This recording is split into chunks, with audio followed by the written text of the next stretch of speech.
So, Mr. Luigi here is waiting for Dr. Parrot to come, and he is going to have the first of his botulism vaccinations, and it will be the first of 3 because Luigi and George have managed to form quite a tight bond.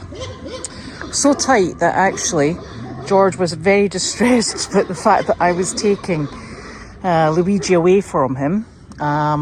So they seem very nicely bonded, and we are starting the vaccines.